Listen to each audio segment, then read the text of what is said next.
Hello and good afternoon, everybody. My name is Tanya Quintieri. I'll be your host today, and welcome to our OLI 1 month anniversary / I thought it was going to be International Day of Multilingualism. Fun story. Maybe I can tell you more about that when we get towards the end. But yeah, basically, we are the Open Language Initiative, and you have followed our invite to join us on this call. Thank you so much. We're planning on going 1.5 hours, and I do hope that we can make that happen. I have my colleague Una here reminding me of the time. And so just a quick housekeeping thing, that is completely my fault. I had no idea what I was doing when I was setting this up with multiple hosts. And apparently I have to make all viewers contributors before you can actually put something in the chat. That being said, if at any point, keep in mind that the 7 of us, that includes Andrew, who's not on screen today, have been working on this for months and very diligently, morning to night. And to us, all of this makes sense because it grew from our brain, from our hearts. But I do find that when we talk about it, we sometimes forget that other people might not know what we know, obviously, about the ins and outs of OLI. All right, without further ado, I'm just going to jump right in. As my screen here says, OLI is about helping nonprofits around the world overcome language barriers and about promoting inclusion through building multilingual bridges. And our mission is that, or our motto is that we're connected by words and united beyond borders. Just a really quick overview of, just so you understand who OLI is as an entity. The Open Language Initiative, as of today, is a company limited by shares. So basically, we're a registered commercial entity, meaning we can sell services and products, and I'll get to that in a second. And now that we've been incorporated, this took some time with lawyers and advisors and tax consulting, etc. We have decided that the charity part of OLI is going to be a company limited by guarantees that is 100% owned by the company limited by shares. Super confusing, I know, but I just want you to understand that the broad portfolio of things that we do, some of our activities will fall under commercial rights and some of them will have charitable exemptions. And as for the timeline, I am hoping that all of this OLI construct is going to be done and ready for business by the end of July. Ready for business, meaning that for now, OLI, the trading company basically, is acting as a trust fund for the nonprofit. Right, and that brings me to the next point about our nonprofit volunteer services. I'd like to ask Chinti to join me on screen here, or open your mic, Chinti. Chinti is our head of language services, and she is basically the person that everybody at OLI, anybody who has ever dealt with OLI, will probably know the most. She organizes our projects and she handles communications with the volunteers, and she goes out and finds volunteers and takes care of them. And yeah, basically the nonprofit arm supports other nonprofits and charities, meaning we don't provide translations for for-profit businesses. And between our volunteers and us and the organizations we serve, there is no exchange of money, which means that we live from our volunteer network, which at the moment is exclusively translators and interpreters. Over time, we do hope to expand this charitable arm to all elements that have to do with communications. So that is visual, audio, graphic design, etc. Anything that can help an organization communicate their cause to the world and do their fair share. And like it says here, there are no strings attached. Not on our side, not on the volunteer side, not on the client side. Chinti, Would you like to tell our audience how many volunteers we have? And keeping in mind, today is exactly the 1 month anniversary of OLI. How many volunteers, how many clients, what kind of projects we work on, and maybe even what languages we really need at the moment. Yeah, thank you, Tanya.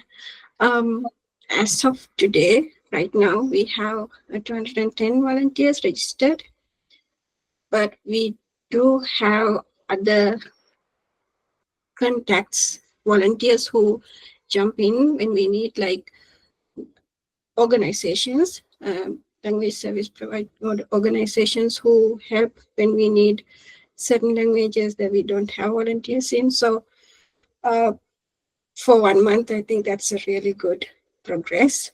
And we have 16 clients right now, and out of 16, 10 10 organizations already started working on translations, ongoing projects. Out of all the organizations we work with, I think Progressive International has the most work because they send in about 2 or 3 translation requests per week. And right now they're expanding to 10 languages. So they are publishing in 10 languages all the articles. And they have several other research organizations and other publications that they need our help in. So Progressive International is itself an entity which has several other nonprofits that they work with. Um, then we also have several other organizations that are hoping that we can help with other languages like Dari and African languages that we don't have volunteers right now. So we are hoping to expand and reach more volunteers so that we can help them as well. Mainly, we have so many projects on Portuguese, Spanish, and French, and Arabic as well. But because we don't have volunteers in languages like Haitian Creole or some other languages like Pashto, Dari, we have to sometimes tell the clients that we need more time. So I would really like if we can expand our volunteer community so that we can help them on time. Right now, for example, in Pashto language, we have Liaquat, one of our volunteers. He helps with all the requirements, all the languages that comes in. And we have another German where Natalie helps a lot. And yeah, like I can go on mentioning a lot of names, but it's not that time. I don't have enough time. But we should really expand into more Asian languages. Right now, we don't have much Indian languages. India has a lot of languages, sub-languages that we don't have volunteers in, and also Chinese, Japanese languages like that. So right now, our main focus would be to expand into those languages we don't have volunteers in. Awesome. If you guys check out the polls, we have a little poll here running at the same time. Go ahead and check those out. So just to repeat, I keep on hearing Haitian Creole and Pashto, correct? Where did the chat go? Oh, okay. I thought we had a list of languages there. Maybe Yuna can add them as we wrap up the volunteer side of OLI. Questions regarding the volunteering with OLI. I think something good to answer would be how can people volunteer with us?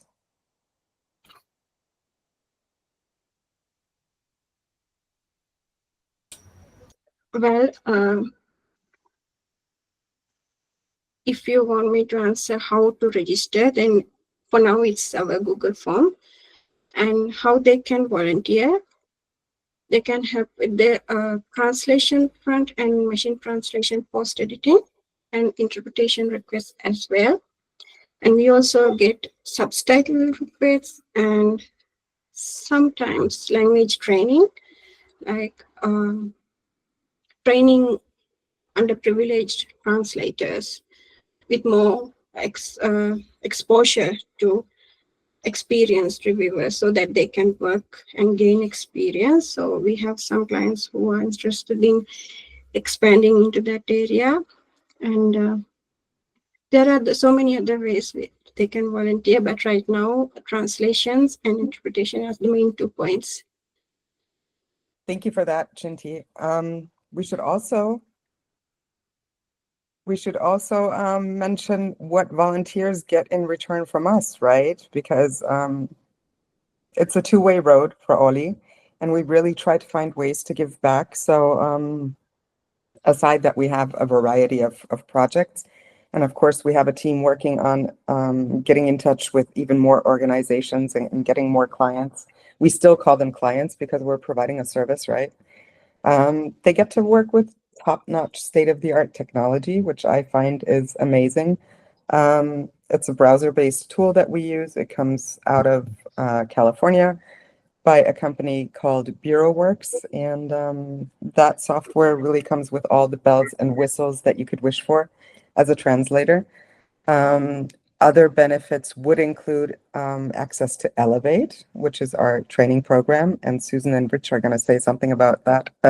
Susan and Sharif are going to say something about that in a minute. And then we have community spaces both on our own website and on Discord. And something that I personally really like as somebody who has always diversified in her translation career is, and I have to check up on that term again because I just learned that yesterday from Susan, we do allow our volunteers to cross-skill by participating in different projects that we run at OLI. And again, I'm going to mention those a little bit further down the line. But thank you so much about that. And if nobody has any questions, I would move on to our next slide, which is about OLI's for-profit work, because all of this needs to be obviously paid, and we need our tax accountant, and we need legal counsel, and we need systems and tech and people to run the show. So we have to make money somehow, and one way, of course, is donations, which go directly to the charity. But the trading arm, we thought about different ways how we can raise money, to support the charity's work. Because the charity has many projects it wants to conduct, and Rich is going to say something about 2 really beautiful projects he's working on. So the for-profit, let me switch back to my screen. The for-profit arm will have something that we call an associate membership. This is for businesses that wish to, for one, make it visible to the world that they run their operations multilingually, who commit to being inclusive in the way that they talk to their clients. And this can be anything from a restaurant to a software developing company. It doesn't really matter. But committing to multilingualism always is a huge part of being inclusive in doing business. And it's part of DEI and many other things that are important for businesses.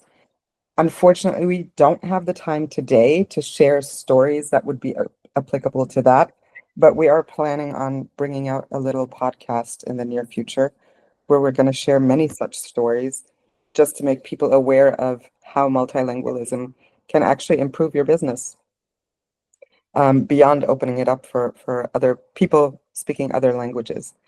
Another aim of the associate membership program is that we can actually get paid work for our volunteers from the associate members, because part of their membership package will be a certain amount of words translated per month or per year, actually. And there's going to be certification, training, and consulting in all things that have to do with language and consulting, language and communication. There are a few other things how we're trying to create revenue, because what you need to know is, and I'm not sure if I mentioned it, but 100% of the profit that the company makes goes to the charity. So we're really keen on making money there. I would go ahead and skip to something that is super exciting because we're launching it these days right now. And I think I've spoken enough for the moment. I would like to give the floor to Sharif and Susan to talk about Elevate. Hi, everyone. Hello, everyone. Sharif, do you want to go ahead and start? Yeah, yeah, yes. I'm Sharif. I'm the head of training program at Elevate. But however, I like to start by asking Susan a question because she joined OLI before me, and she is the one who invented the idea of Elevate. So, Susan, I mean, Elevate was your brainchild. Can you share with us what sparked the idea? What motivated you to create Elevate? Maybe tell us what gap did you find in similar organizations that you want to fill with Elevate at OLI? Okay, good question. I'd like to start by saying I've always felt that people should be rewarded in some way for their work. And at OLI, it's not possible to do that with money because the volunteers are providing their services for free. So I've always loved teaching, coaching, anything like that. And I've benefited a lot from learning from other people all my life. And when I heard that Andrew and Tanya were starting this new venture, I approached them with the idea of developing a training platform so that we could give something back to volunteers in the form of further training, continuous training, upskilling, which means improving the skills you already have, cross-skilling, which would mean gaining other skills outside what you have already learned. So I approached OLI with the idea of developing the training program, and off we went, basically. And then very soon afterwards, Sharif came on board. And Sharif, you've been part of shaping this Elevate training program from almost the very beginning. So maybe you could say something about how we went from this idea that I had to the reality of what we have today, and what were some of the decisions we made along the way? So, okay, I think one of the most important questions that we had in mind when we started this was which topic should we cover inside Elevate. So we had to search for ideas based on our previous experiences. You had some your list of courses or training ideas. I had my own list. And even through the way Chinti offered us the results of a survey she made, and she asked the volunteers which topics they like to be covered with Elevate. So we started by collecting or turning your ideas into something real. Started by making a list of all the topics that we need to start with, because within time we'll be developing this list of ideas. And then we started to look for different solutions and about how we can deliver the trainings that we like to do. We like to deliver to our volunteers. We had to investigate different technical solutions, but basically we wanted something that can have two sides of it. We needed a technical solution that can offer us a very good experience for trainees, so people can consume content in a very good and high quality experience. And also we wanted to have a community part of the platform that we choose. So finally we landed into a WordPress based solution that offered us a dedicated place for volunteers to consume our trainings, and also a place where we can build an engaging community. And all of this is free for our volunteers. Yeah, it's free. And it's also designed to be highly professional, right? You, Sharif, and I were both very experienced coaches and trainers, and some other people from OLI on the screen are also very experienced in training.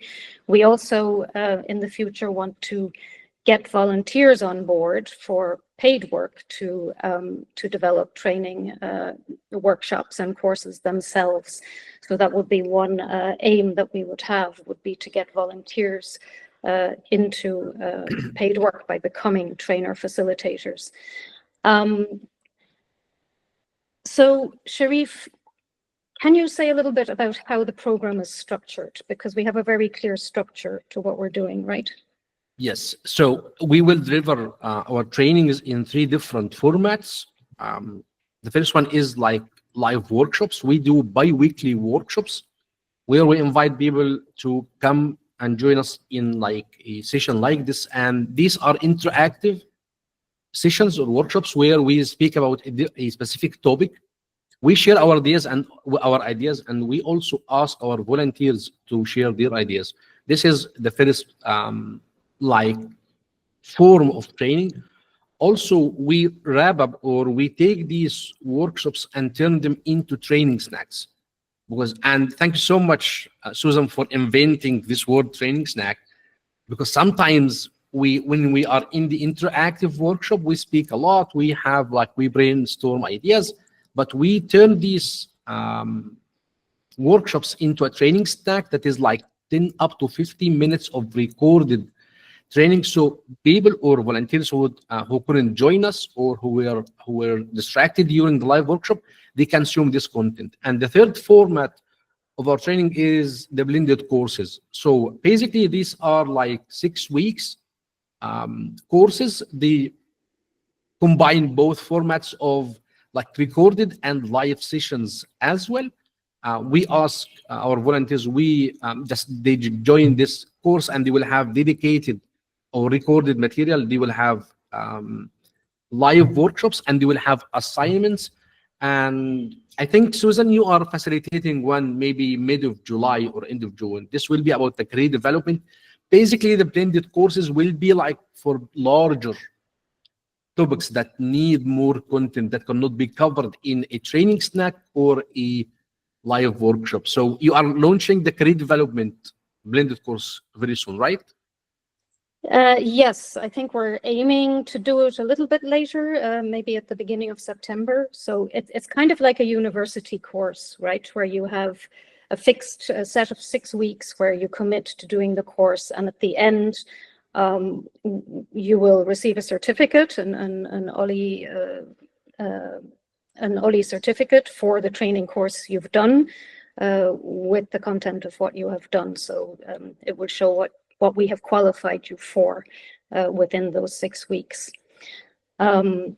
Yeah, so finally, just to wrap up our part, I think both Sharif and I could say something about what we hope for the future of Elevate.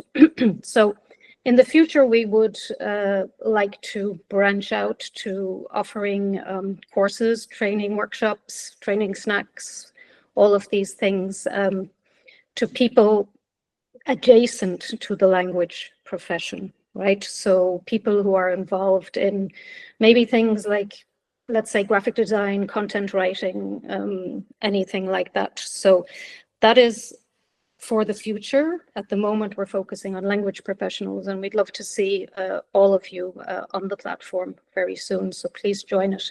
And maybe Sharif could say something about your hopes for the future. Okay, so my hopes for the future is first for the volunteers. I hope that volunteers will find inside Elevate a training material that will help them develop themselves and expand into other services and maybe like advance their career, basically. And also I hope that other organizations will take Elevate as a role model that they can replicate for their volunteers only, not only for the other organizations in the language services sector, but other sectors as well, because giving back to your volunteers is an important aspect of running a not-for-profit organization. Thanks, Susan. Great, thank you.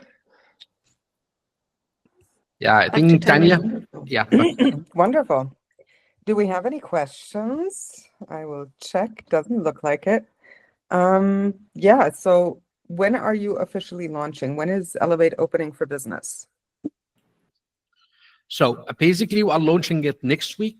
So if you are in our newsletter, you will receive an email early next week that we are opening Elevate for everyone. We have already softly launched Elevate with a group of 20 volunteers, but now we are opening it to all of our volunteers. So if you want to join Elevate, you need first to be a volunteer for OLI, and then you will be invited to join Elevate. Okay, sounds good. Thank you for that.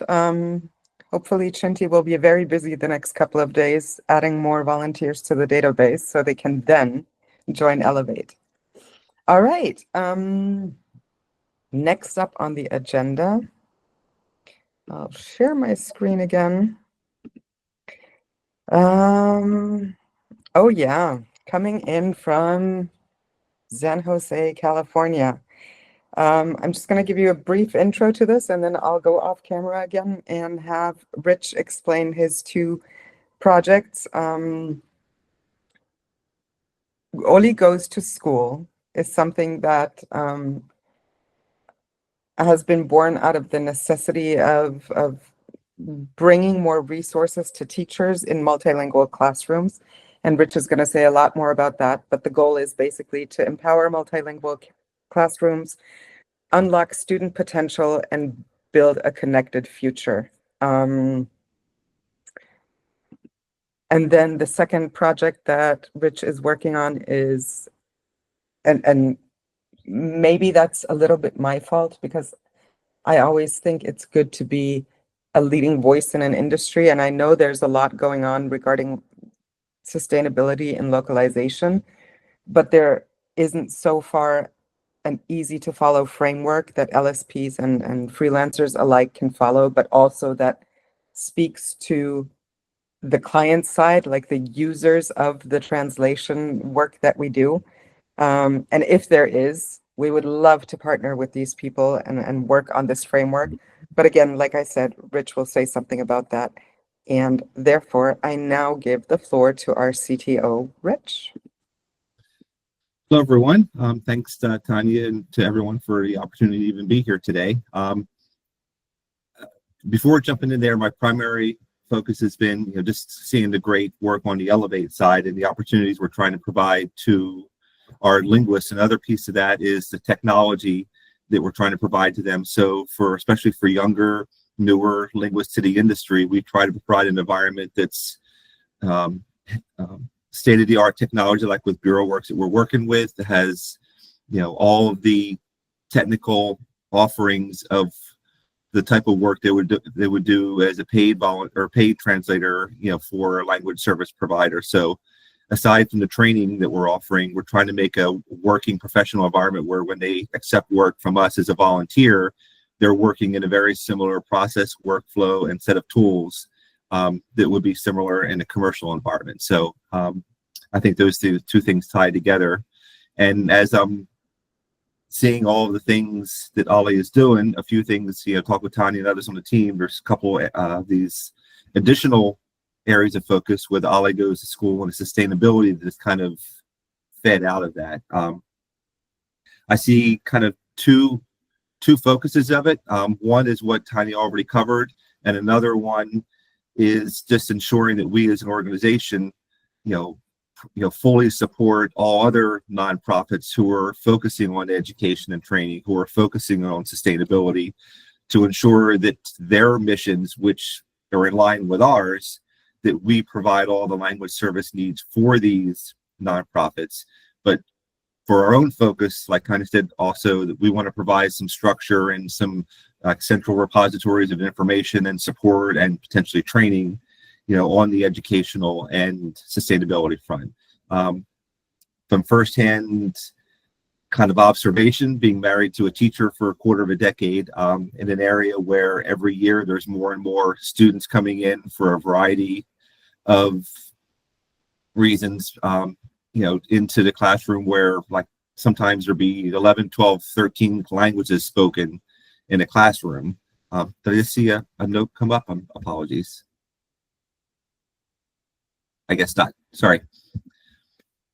So there's a lot of tools out there that support translation and language support in the classroom, but the training and consistency of use is pretty erratic.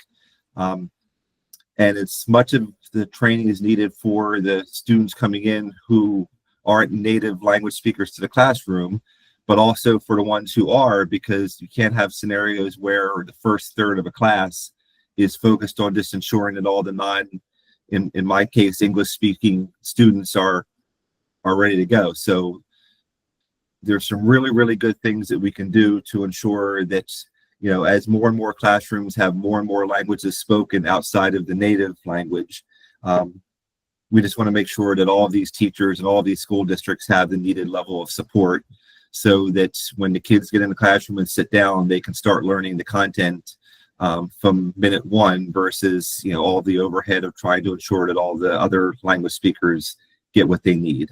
These are all just kids. They're all bright-eyed. They all want to learn. And so many of them get so frustrated when they want to learn and they can't understand the content.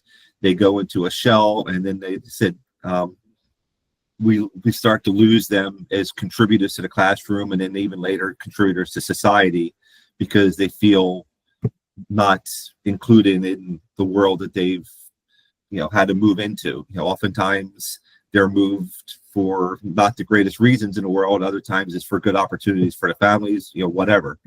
So there's some really nice things that we can offer. And again, having been plugged into the academic world for quite a while, I think there's some pretty straightforward things that we could do to really provide some good opportunities for the school districts and school organizations of the world. So that's kind of what OLI in the classroom is going to be. It's essentially just making it better for kids coming into a classroom where they're just overwhelmed by not just the language, but just the culture and the food and everything. So we just try to make that easier. Any questions on the overarching goal on that front before I jump to the sustainability? Yowza.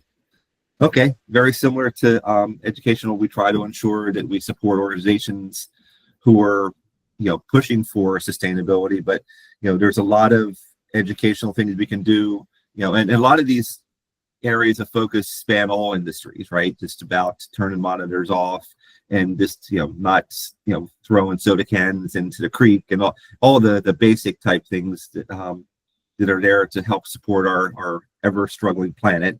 But specific to our industry, there are some interesting things.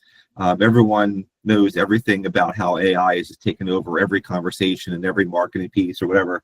But I think what's not fully known as much is the impacts of AI from a computational power perspective, from a data farm and data server perspective on how much energy it takes to run AI, how much energy it takes to support the back end,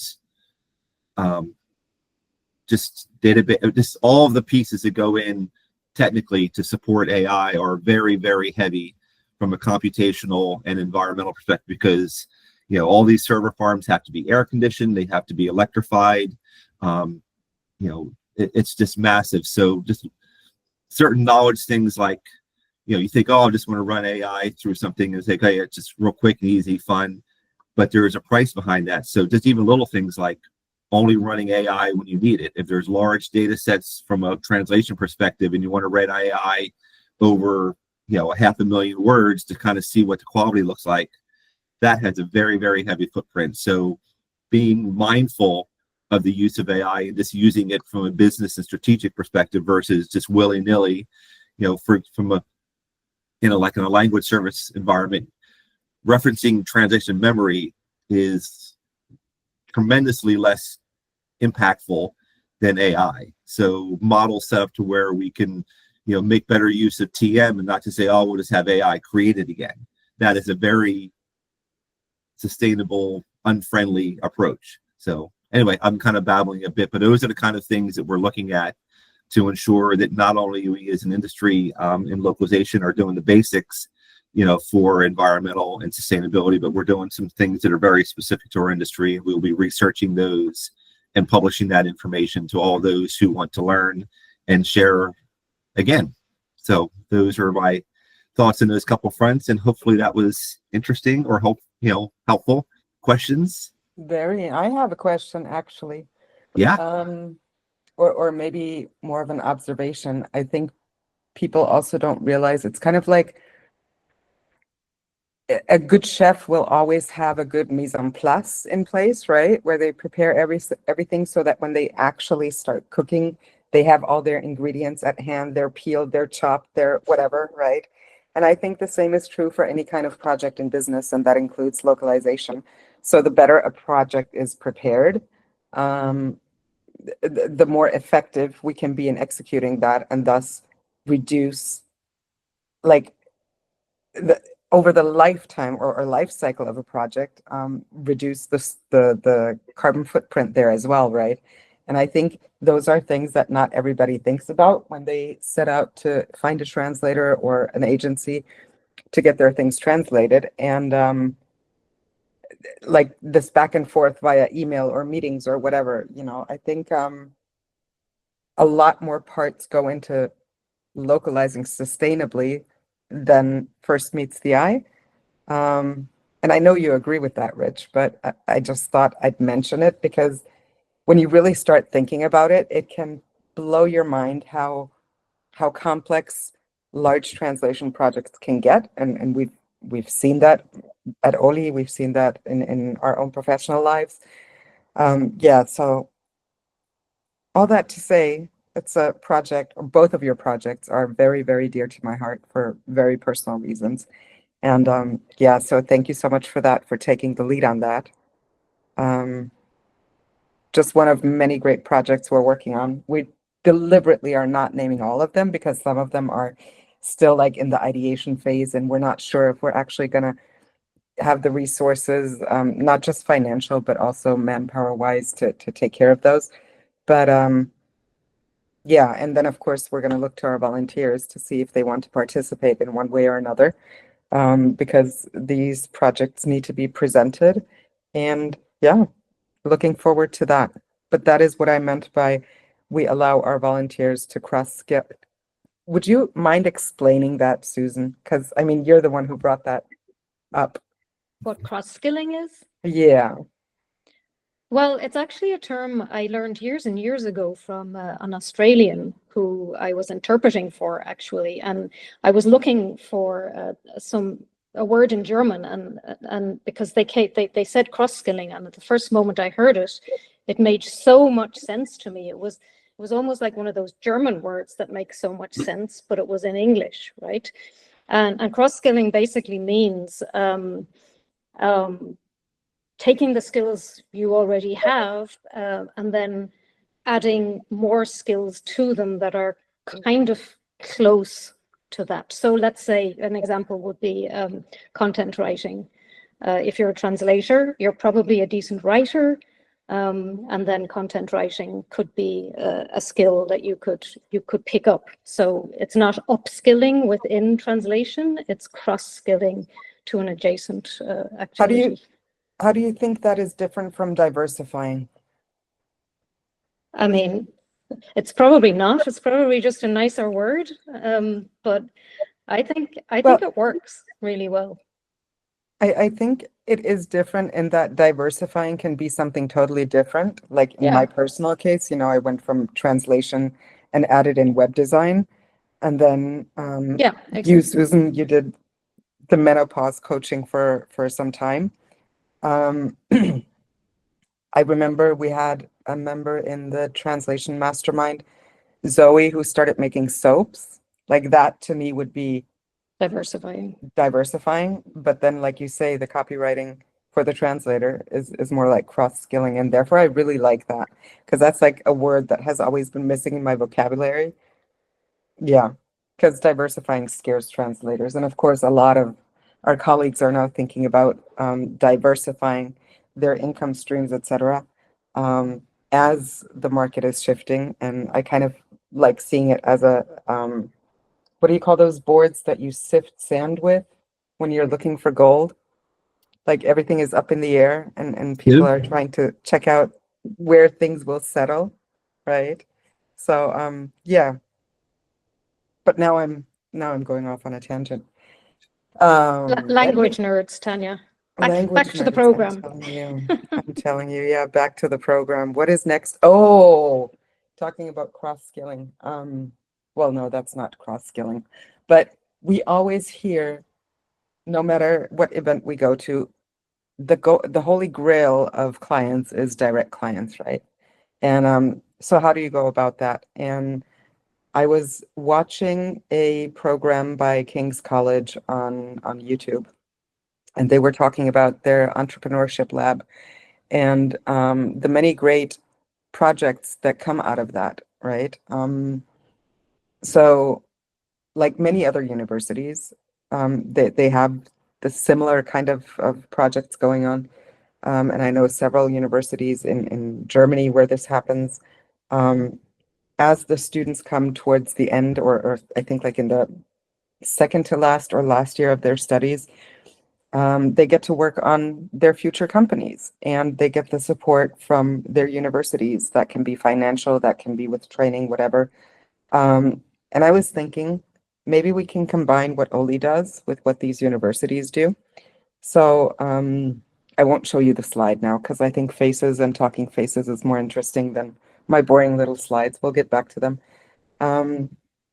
Anyway, so the idea of the OLI incubator was born. And what I want to achieve with that, or what we as a team want to achieve with that, is that we'll take our partnerships with universities that we're already building. We're probably should have mentioned this at the beginning, but Andrew recently did a competition or a project at the University of Malaga where translator students were able to do a test translation for Progressive International, which is one of our clients at OLI. And then they got feedback from our more experienced volunteers, and the best translation was chosen to be published with the name of the translator. So yeah, in that we're already establishing these kinds of projects with universities specifically for translators. But then we have other universities, like I said, for instance, King's College, who I reached out to,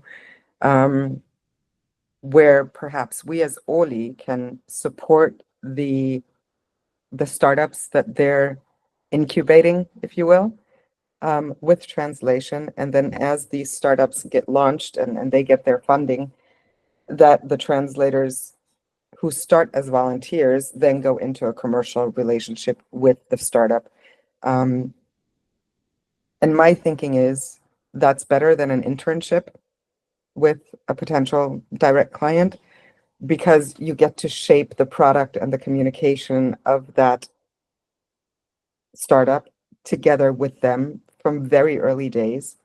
And that is a good foundation to build a long-lasting relationship with them. And the better you are as a translator and help them reach an international audience, the more or the higher the chances that they're going to stick with you for life, right? And or for the company's life.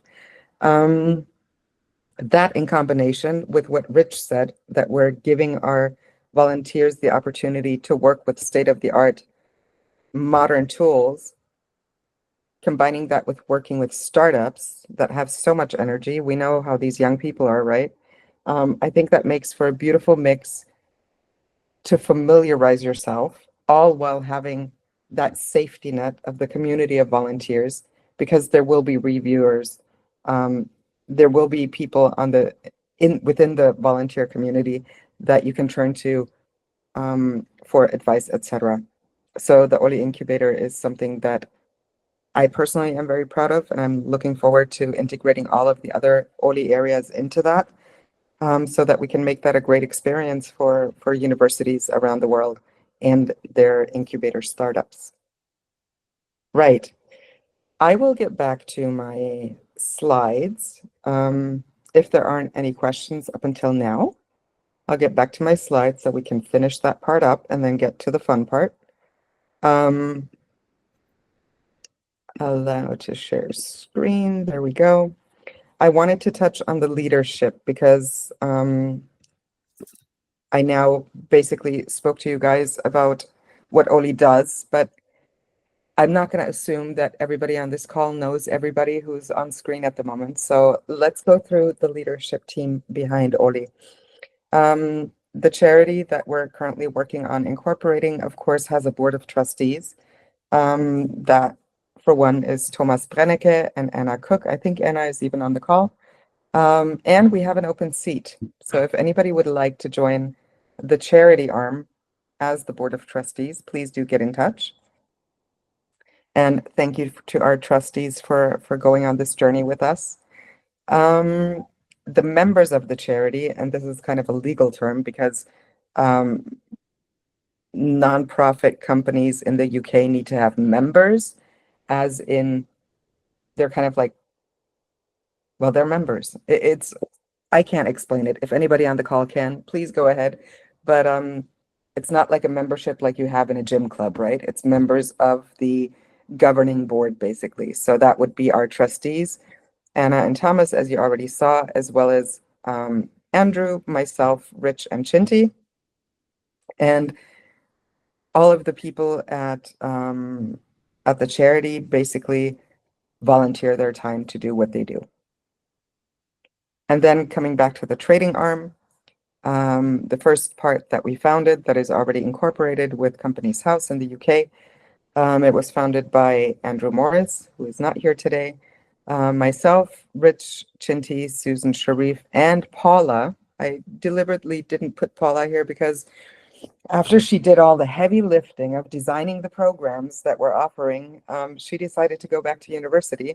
So she left us as of last week, Friday. And but she's still on the board of directors. We're working on getting her out of there. Not that she wants to, but yeah, we'll just relieve her of that responsibility. But we wish her all the best and thank her from the bottom of our hearts. And her place was taken by Yuna, who is trying to help me moderate this call and trying to get to terms with my crazy hosting here. Yuna is our head of program operations.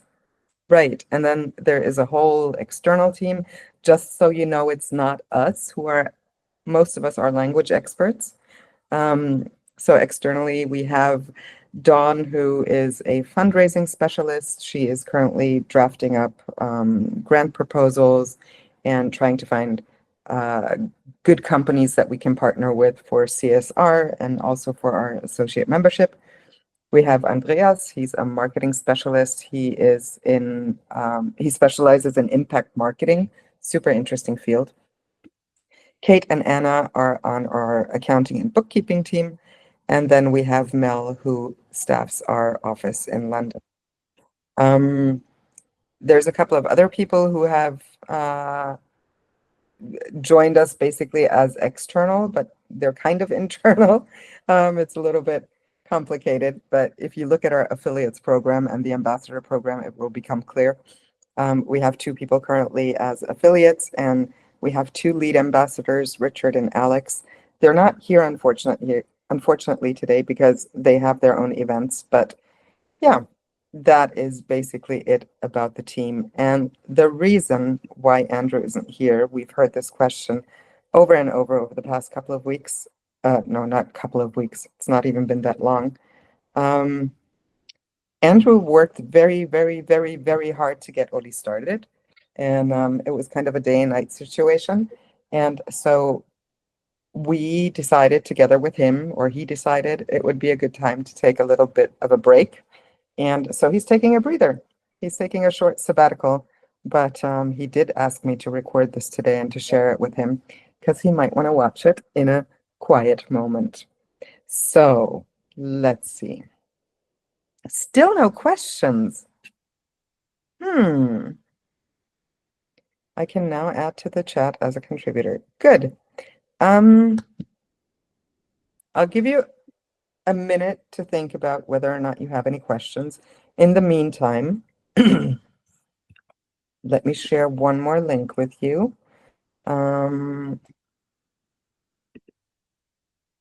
That I forgot to pin. if you want to get in touch with any of us, this is our team. You'll find the email addresses there if you want to discuss anything that we've talked about so far with either of us. Please do feel free to reach out. And yeah. Tanya, there's a question. Kate asks, what kind of work does a Board of Trustees member do? Before I say something wrong, I'm gonna go check it out just to make sure I'm saying the right thing. But basically, they make sure that Andrew, I, Rich, and Chinty do a good job for the charity. They hold us accountable. Right, ensures the charity's good governance and legal compliance by managing meetings, maintaining statutory records, and providing administrative support to the trustees. That sounds like a lot, but I believe our trustees have agreed to meet once quarterly. So basically, send out the invite for that. Make sure that minutes are taken from that and any actions that are agreed upon are executed. Yeah, basically you're the bosses of Andrew and I and Rich and Chinty. There's another question from Angelo. I have enrolled as a volunteer. How do I know if I was accepted? Will you send an email? Maybe Chinty can answer that. And I'll add to that after you're done, Chinty, if that's okay. Yeah. I will check the application and send an email with further details to Angela. And I'll add that one of the many behind the scenes things that we're doing is expanding the capabilities of our website to allow for clients to engage with us and make requests for language support or related support, and also means for all of our translators to reach out initially, engage with us, and to stay with us. And when new projects come in, they will receive notifications through our website saying that there's a new project available to review and request to work on. So there will be more of a centralized dashboard and technology behind it, but right now, we're still working off of email and some lighter duty kind of communication tools. So, like many things that we're doing, it's a work in process, but there will be a very nice platform for both volunteer translators and for our clients to work with in the not too distant future. Does that help? That helps a lot. Thank you so much. So, team, shall we move on to the last part? Are you ready to discuss how we fall into our own scheme? All right, let me pull up the document. As I mentioned, we have the associate membership where individuals, companies, well, individuals not so much, but companies and other organizations can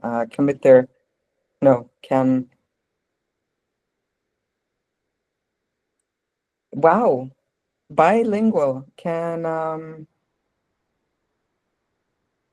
show their commitment to multilingualism. And basically what they have to do is go through a certification scheme, either self-assessed or one that is done by a trained tester, and then they get a verified certification. But let me pull it up. Give me a second. I'm finding it. There we go. All right. So now anybody, if you've gone to the website and you've seen it says somewhere, become OLI certified. Whether you're a child, obviously with your guardian, a private individual, or representing a company or an organization, anybody can get certified.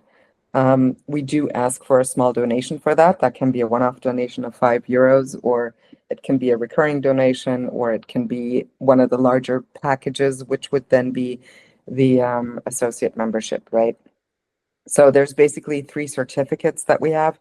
One for the kids that has, I want to say,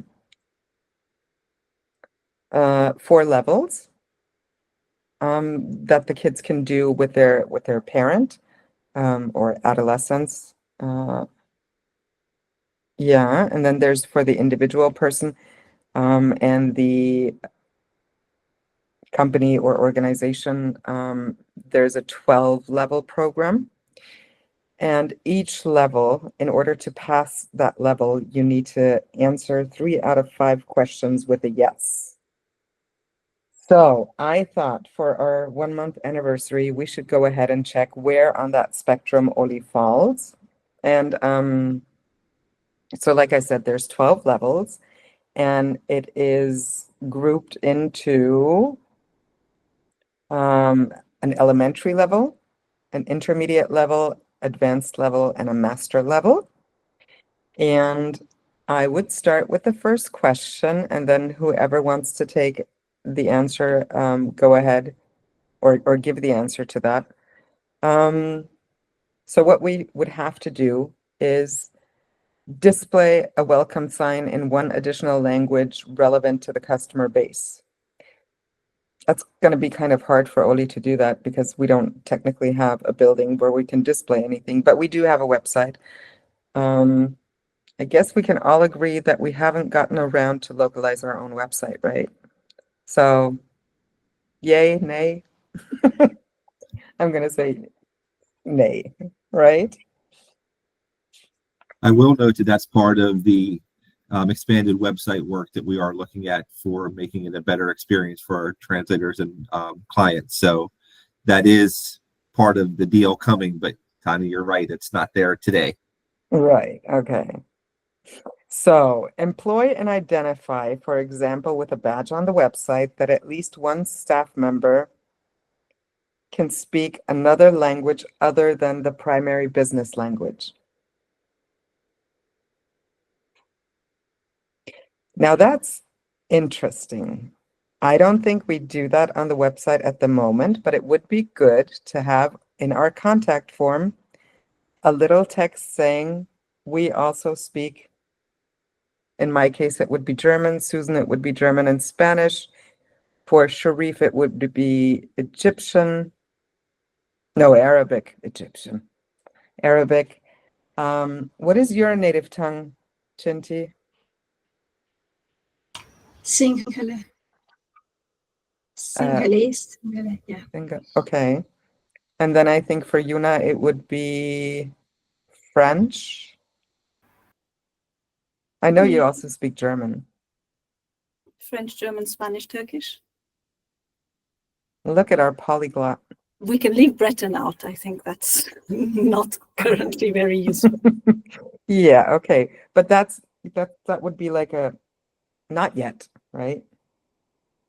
Guys, I don't think this is going too well for us. Do not, what's the saying? Do as I say, don't do as I do. Yeah, but we're still babies, you know, we're only a month old. We Right. can't do everything at once. So we can walk the talk.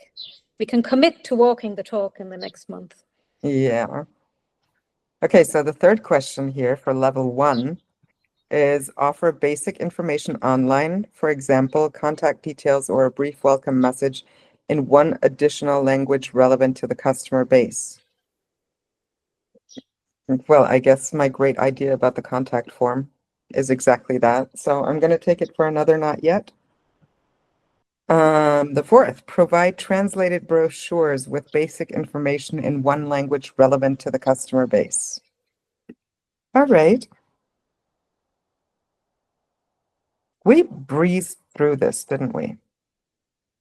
Maybe one thing for the time being, I know that Rich mentioned that we're building this platform for our volunteers or clients and volunteers. I'm going to go ahead and give you a sneak peek of something on Elevate. And this is, like I said, just for the time being, but definitely also for the communication aspect of the training platform. I'm not logged in. Okay. I'm going to go ahead and share my screen again. So if you head on over to Elevate and click on the community tab, I'm not logged in, right? But as a visitor, I can still see the members of the community. And Angelo is there. Hi. He joined 42 minutes ago. I do want to encourage you that if you join Elevate, that you fill in your profile. I mean, obviously, I'm on here as an OLI representative, but you can have your about section here and add your social links. This is going to tide us over until our actual platform is ready for us to launch it to the public. It's currently being built. And yeah, that is one thing I do encourage you to do. Go ahead and fill in your profile, make it as interesting as you like. This is not a complete what you see is what you get editor, but you can like bold your text and make it italic, and you can put links in here. So please do go ahead and do that. And yeah, it's a beautiful platform and I hope you enjoy it. Tanya, maybe you could tell people the reason why they should fill out the profiles. Why is it beneficial to them? Oh yeah, good question. Obviously you want to show people that you do good with your skills, right? And show off that you're a part of the OLI family. We're proud to have you, and especially like if you don't have your own website, maybe this is a way how you can have somewhat of an online presence out there. And of course, with the many visits that we as an organization get, as opposed to maybe your own personal brochure website, the SEO on that is going to be great. I mean, I'm watching in Google Analytics our visitor numbers and everything, but yeah, that should really help you with your own SEO if you link back to your own website, or perhaps to your LinkedIn profile, to your pros profile, whichever. Rich, you unmuted yourself. Did you want to say something? No, you just started talking about the expanded website and application, so I was just being ready. You're really excited about that one, right? Oh, I'm an engineer by trade and by heart. So I just kind of gravitate that way sometimes. I need to make sure I don't get too far down a rabbit hole sometimes. Yeah, I get that. Okay, I would say let's give people back their time. I mean, it wouldn't be so bad if we actually finished on time, right? I hope we didn't rush through any sections too fast that you're interested in. I understand that sometimes people need to digest first before they know what they want to ask, and I'm really hoping that you reach out to us. Contact anybody on the team with their respective areas. If you just want to send a general message, do that at hello@olangi.org. Why Olangi? Because oli.org was already taken and openlanguageinitiative.org was too long. So olangi.com. Follow us on our social media. If you would like to volunteer, please do that. We can use all the help. If you know a company that could benefit from being an associate member, do send them our way. We'd love to have them. And finally, am I forgetting something? Team, help me out here. Just maybe help spread the word and just repost things that look interesting or relevant. The language industry is still a fairly small world. It's amazing how many times over my, I'm fortunate to say, decades in the industry, how many times I run across the same people with different hats on. But we're a fairly small industry, so please help to spread the word on who we are, share articles and posts and everything that look interesting, and hopefully the people that you share it with will again share, just to try to help the awareness of who we are as an organization and how we're really trying to help make the world a bit better, in what we can control. Right. And I know that so many of us are involved with all kinds of organizations around the world to help with causes that are dear to our heart. So if you know any organization, nonprofit organization that could benefit from our help with translations or review, whatever, please do send them our way. We'd be happy to help. And yeah, the only requirement is that well, it's not the only requirement. We do have a couple of criteria. But it should be in the humanitarian sector or environmental or societal advancement, anything like that, women's right, children's right, education, and they have to be a nonprofit themselves, right? So, yeah. Thank you so much for taking the time out of your day. I'm excited to welcome many new hearts and smiles to the OLI family. We do try to keep it tight by communicating with you guys a lot through different channels and platforms. And so, yeah. Thank you, team. I Thank you know to it's you for been putting together. a sprint these past couple of weeks. Oh, somebody finally turned on their camera. Yeah, good. Right. So, yeah, like I said, if you have any more questions, reach out. We're here to answer them all, and we look forward to your feedback. Thank you, everyone. And again, Thanks, thank you, everyone. Tanya, for coming Bye. on. Thanks for Gracias. joining. Bye-bye. Bye-bye. Thank you, everybody. Good afternoon, good morning, wherever everyone is. Have a good whatever part of the day it is. Buenos dias. Buenos dias, Yes. buenos noches, whatever. Good night. Bye-bye.